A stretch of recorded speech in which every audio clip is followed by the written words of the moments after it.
Kembali bersama kami di Berita Pemilu. Pemirsa, Hovifah Indar Parawansa, Gubernur Jawa Timur, enggan komentar terkait namanya yang disebut-sebut sebagai cawapres yang akan mendampingi Ganjar Pranowo di Pilpres 2024 mendatang. Ya, kawan-kawan, Bu, terkait cawapres, Bu, Ganjar, Bu, Ganjar Pranowo, Bu, gimana, Bu? Tanggapannya, Bu? Bisa cerita pondok akhirnya, cerita Bu, gimana, Bu? Udah siap nggak, Bu? Siap, Bu. Kita sekarang ada di pesantren, jadi kita Udah siap, ceritain Bu? pondok tok, wes. Siap, Bu. Udah siap belum, Bu? Siap ya, Bu? Bu.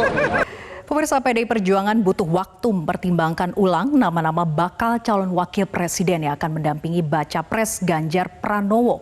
Dua nama yang menguat sebagai bacawa pres adalah Mahfud MD dan Hovifah Indar Parawansa.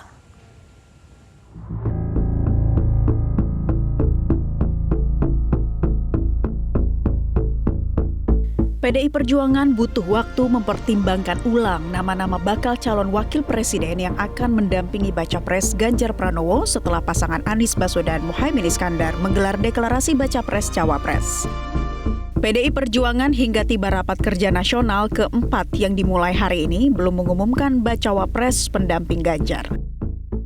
Ya, dengan situasi dan kondisi yang seperti ini, tentu saja kami harus mempertimbangkan lagi hal-hal yang kemungkinan yang kemudian nantinya harus menjadi satu keputusan. Jadi kita lihat lagi apakah bagaimana dan siapa yang nanti akan mendampingi Mas Ganjar sebagai bacawa presnya. Sekjen Partai PDI Perjuangan Hasto Kristianto memberi petunjuk Mr. X atau Mrs. X sebagai bacawa pres Ganjar. Hasto memberi penegasan pada sosok perempuan untuk bacawa pres pendamping Ganjar. Jadi skala prioritas sekarang adalah mempertajam narasi tentang masa depan Indonesia yang akan diusung oleh Pak Ganjar dan Mr. X-nya, dan kemudian juga bisa Mrs. X. Gitu, bisa Miss X, gitu kan. Berarti masih ada kemungkinan cawapresnya sosok perempuan. Nah, jadi ya kan kita perempuan itu kan jalan peradaban kalau kita lihat. Berbagai sumber menyebut dua nama yang akan menjadi bacawa pres pendamping Ganjar adalah Mahfud MD dan Hovifah Indar Parawansa.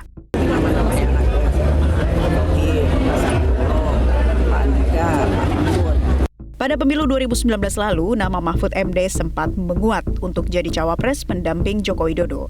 Tapi akhirnya yang jadi cawapres adalah Ma'ruf Amin. Kali ini nama Hovifah menguat dikaitkan dengan pernyataan Ketua Umum PDI Perjuangan Megawati Soekarnoputri pada HUT ke-50 PDI Perjuangan pada Januari lalu yang menegaskan pentingnya pemimpin perempuan. Tim Liputan Metro TV. Pemirsa, berdasarkan pernyataan para politikus PDI Perjuangan dan parpol koalisi, sudah ada clue atau petunjuk calon wakil presiden pendamping Ganjar Pranowo. Apakah PDIP akan mengumumkan nama cawapres Ganjar saat Rakernas hari ini, ataukah PDIP masih akan menyimpan hingga last minute pendaftaran ke KPU? Kita akan membahas lebih lanjut bersama pakar komunikasi politik Lely Aryani. Selamat sore, Bu Lely. Selamat sore Mbak Pera, Assalamualaikum warahmatullahi wabarakatuh.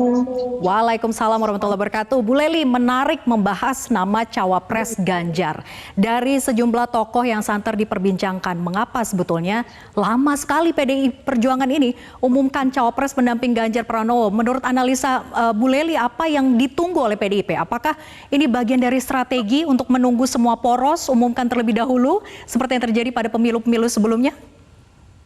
Ya, pertama saya ingin katakan bahwa politik itu adalah by design, bukan by accident. Jadi artinya setiap partai politik yang terutama yang berkoalisi, karena memang calon presiden dan calon wakil presiden itu diajukan oleh partai politik atau gabungan-gabungan partai politik, maka tiap partai politik yang ingin mengusung calon presiden dan wakil presiden memang harus melakukan berbagai strategi, terutama strategi komunikasi politik dalam menentukan koalisi yang pertama, lalu kemudian berkomunikasi politik tentang siapa yang akan mereka usung sebagai, kalau calon presidennya sudah ada, maka tentu sekarang yang menjadi perbincangan adalah bakal calon wakil presiden. Dinamika ini terus berkembang, apalagi di PDIP terus melemparkan potongan-potongan pesan, itu dalam teori komunikasi politik namanya mozaik mozaik pesan politik. Teori mozaik ini dilakukan oleh PDIP untuk merangkai pesan yang satu ke pesan yang lain sehingga nanti membuat potongan-potongan itu menyatu. Bukankah mozaik itu seperti potongan-potongan kecil keramik yang kalau disatukan membentuk sebuah bentuk yang nyata dan indah. Maka inilah pula yang dilakukan oleh PDIP menurut saya. Terbiasanya PDIP menentukan bakal calon wakil presidennya menjelang detik-detik pendaftaran itu nampaknya akan dilakukan juga pada pemilu 2024 ini. Apalagi Kongres hari ini saya pikir belum akan mengumumkan tentang bakal calon wakil presidennya. PDIP masih menyimpan mozaik-mozaik pesan politik itu dalam bungkus yang sedikit permanen menjelang pencalonan. Itu Mbak Pera. Oke, jadi bacaan Bu Lely bahwa PDIP akan kembali seperti pemilu pada waktu-waktu sebelumnya, akan last minute gitu ya, mengumumkan cawapresnya, tidak dalam rakernas hari ini. Strategi ini cukup efektif, strategi komunikasi politik yang mereka lakukan cukup efektif ketika di dua pemilu sebelumnya, ketika PDIP mencalonkan Pak Jokowi dengan calon wakil presiden yang berbeda. Tapi dua-duanya juga bisa kita lihat adalah mereka yang notabene dianggap lebih berpengalaman dalam dunia gitu loh. Jadi lebih tua daripada calon presiden yang mereka usung. Tapi kalau jika ada clue misact berarti kan perempuan. Itu boleh jadi memang yang disenggol adalah Mbak Hopipa Indar Parawangsa yang sebelumnya sebenarnya saya dengar akan berpasangan dengan Anies ya. Tapi waktu itu saya mendapat informasi Mbak Hopipa juga menolak karena belum siap. Katanya mungkin juga nanti ketika disentuh oleh PDIP untuk Pak Ganjar juga akan sama fenomenanya, atau boleh jadi Mbak Puan sendiri akan disandingkan. Dan ini semua dinamika politik akan berkelindang detik demi detik, dan itu juga susah untuk ditangkap oleh para pengamat, analis atau pakar sekalipun. Itu Mbak Pera. Ini menarik, kenapa Anda mencoba untuk memasukkan nama Puan Maharani kembali? Ini kan sudah lama tidak muncul dalam di permukaan ataupun di panggung depan politik begitu. Kenapa Anda memunculkan nama Puan lagi di prediksi Anda? Ya, pertama memang ada dinamika yang berkembang di internal partai PDIP sendiri karena gagalnya Mbak Puan misalnya maju ke dalam peta pertarungan politik Pilpres karena elektabilitas yang tidak terangkat dan seterusnya. Maka posisi yang paling tepat bagi Mbak Puan itu adalah berdampingan dengan seseorang yang akan dicalonkan oleh PDIP menjadi presiden. Isu yang awalnya muncul ada Pak Prabowo akan berdampingan dengan Pak Puan, tapi Mbak Puan juga nggak ngangkat. Tapi mana tahu kita dinamika seterusnya akan terjadi ketika misalnya pemilih perempuan dikonotasikan harusnya juga memilih perempuan, maka dinamika itu bisa berkembang. Ya kalau nggak dengan Mbak Hopipa, kalau clue-nya adalah Miss, maka tentu Mbak Hopipa bersama Mbak Puan, salah satu atau salah duanya gitu kan.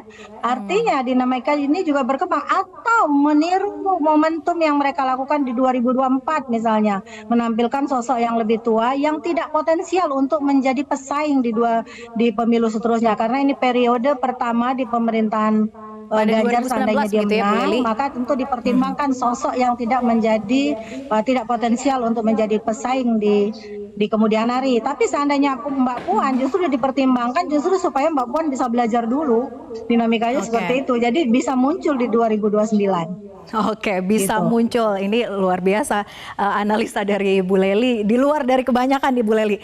Nah, Bu Lely, belakangan ini kan kalau kita bicara soal yang santer saja yang dibicarakan, ini kan namanya Mahfud MD, tadi Bu Lely juga sempat singgung, kemudian Hovifa Indar Parawansa, hingga nama Menteri PUPR Basuki Hadi Mulyono. Nah, dari nama-nama ini sebetulnya mana yang bisa memberikan efek elektoral kepada Ganjar, mengingat battleground yang disebut-sebut ini kan adalah Jawa Timur, sehingga yang berlatar belakang Jawa Timur kah akan lebih diperhitungkan sebetulnya? Ya, sebenarnya kan jumlah pemilih kalau di Jawa Barat itu ada 35 juta, Jawa Timur itu 31 juta lebih, Jawa Tengah itu 28 juta, ditambah Yogyakarta 2,8 juta lebih, jadi 30 jutaan juga ya.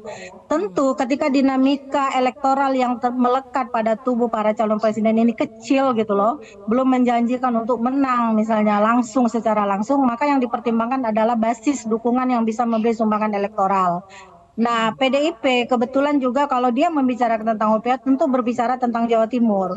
Nah, Caimin bagian dari Anies juga Jawa Timur gitu loh. Nah, dinamika kalau nggak salah dari hasil survei terakhir dari Polmark, dari Epsilopata itu menunjukkan Caimin justru 11,8%, Hopipa 5,8%. Nah, kita tidak tahu seandainya memang diumumkan untuk menjadi bakal calon wakil presidennya dari Ganjar, kemungkinan besar sumbangan elektoral itu bisa juga dikejar. Jadi intinya memang Jawa Timur juga menjadi bagian Jawa lah. Jawa secara umum itu semua kandidat akan mengejar itu, Mbak Vera.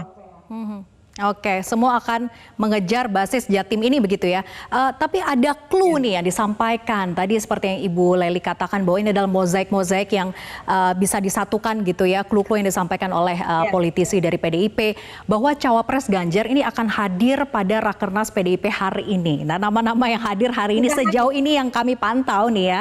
Kami belum tahu kalau ada lagi yang menyusul datang.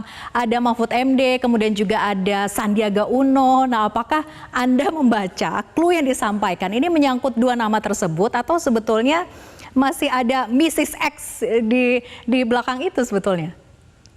Iya, itu tadi saya bilang bahwa mozaik pesan politik dalam teori komunikasi politik dikatakan mereka hanya bisa melemparkan potongan-potongan pesan. Potongan-potong pesan itu diminta kita yang merangkaikan sendiri. Padahal seharusnya mereka yang memberi gambaran kan.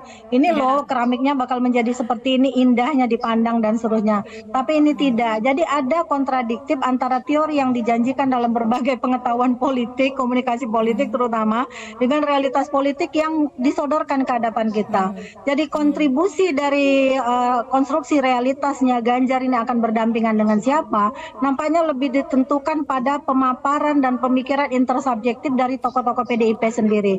Dan ingat, kata kuncinya kan hanya Bu Mega. Jadi yang memegang nama itu hanya Bu Mega. Teman-teman yang melempar clue, Pak Sekjen dan seterusnya itu hanya sekedar clue. Maka kita melihat Hanya sekedar gambaran clue artinya bisa saja gimmick semata ya, Bu Lely? Ya, jadi dinamika 2024 mungkin akan terjadi, tapi bisa juga dari clue yang dikatakan oleh Sekjen, yang namanya sudah saya sebutkan tadi.